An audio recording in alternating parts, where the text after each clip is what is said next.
One प्रमंडल के अधिकारियों ने विभिन्न पूजा दुकानों में छापेमारी कर विभिन्न वन्य जीवों की हड्डियां बरामद की है। यह कार्रवाई 5 जगहों पर की गई।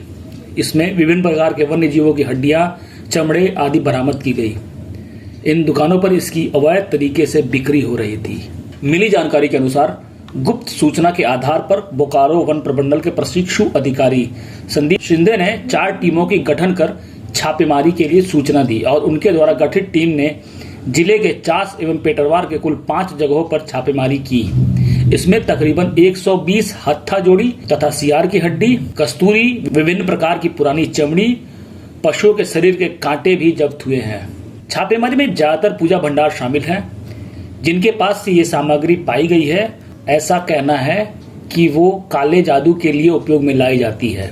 विभागीय अधिकारियों ने इसकी जांच कर 6 अभियुक्त के विरुद्ध वन्य जीव संरक्षण अधिनियम 1972 के तहत जिला न्यायालय बोकारो में मुकदमा दर्ज किया है। बोकारो फॉरेस्ट डिवीजन में हमने 5 जगहों पर वाइल्ड लाइफ आर्टिकल और वाइल्ड लाइफ ट्रॉफीज़ को बरामद किया है।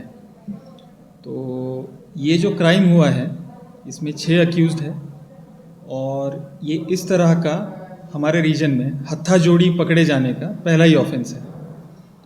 और इसका महत्व इसलिए है कि एक वाइल्ड लाइफ प्रोटेक्शन एक्ट होता है, उसमें हत्था जोड़ी ये एक गोह नाम के प्राणी का लिंग होता है और उसे काट कर सुखा कर ये लोग बेच रहे थे। तो जो गोह है, जिसे मॉनिटर लिजार्ड भी कहा जाता है, वो एक शेड्यूल 1 स्पीसीज़ है और उसकी हंटिंग और उसकी ट्रॉफीज़ बेचने के लिए 3 से 7 साल की सज़ा होती है। अब इसकी इन्फॉर्मेशन जो थी, ये जो क्राइम चल रहा है बोकारो में, इसकी हमें फ्लिपकार्ट के ऑनलाइन सेल से मिली थी। हमारे इन्फॉर्मेंट्स ने भी बताया था और हमारा एक wild life crime control bureau होता है, उनके द्वारा भी हमें इसके लिए सूचित किया गया था।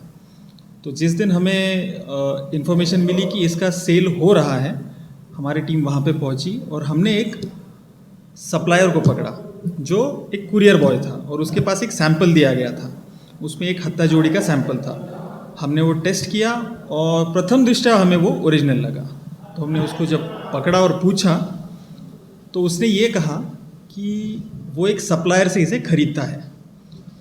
तो हमने उसे कांटेक्ट करने के लिए कहा और उसके दुकान को पता देने के लिए कहा। तो वहाँ जाने पर हमें और हत्था जोड़ी, कुछ हड्डियाँ, कुछ जो एनिमल स्किन यानी त्वचा होती है जो, उसके सैंपल्स मिले। उसके साथ साथ हमें कुछ कस्तूरी, कुछ एक पॉर्क्यूपाइन नाम का एनिमल होता है, उसके कांटे होते हैं, वो भी मिले। कुछ दांत, कुछ नाखून, ऐसे बहुत सारा वाइल्ड लाइफ आर्टिकल हमें मिला। तो उस व्यक्ति को जब पूछा गया तो उसने अगले सप्लायर का नाम बताया। ऐसे करते करते चास और पेटरवार मिलकर हमें 6 जगहों पर ये वाइल्ड लाइफ ट्रॉफीज़ मिली। इनका जो खरीद फरोख्त का धंधा था वो चलता है काले जादू के लिए। ऐसा बोला जाता है कि जो गोह का लिंग होता है, सुखाकर अगर उसको अपने पॉकेट में रखते हैं तो आपका नसीब चमकता है, कोर्ट केस में फ़ायदा होता है। ऐसे अंधश्रद्धा है और इसे बेचा जा रहा था एक पेड़ की जड़ी बूटी के नाम पर। तो देखा जाए तो आम लोगों में भी एक अंधश्रद्धा होती है, लेकिन सबने ये ध्यान रखना चाहिए कि ये इलीगल है, इसकी सज़ा 7 साल तक हो सकती है। और जो दुकान जो थे वो सारे ही पूजा भंडार थे। तो पूजा भंडार वालों से भी हमारा आग्रह रहेगा कि आप इसकी खरीद फरोख्त में भाग ना लें। इस मामले में 6 लोगों को हमने एक्यूज़ बनाया है और उसके लिए वाइल्ड लाइफ प्रोटेक्शन एक्ट के अंदर मुकदमा भी बोकारो जिला न्यायालय में दायर हो चुका है।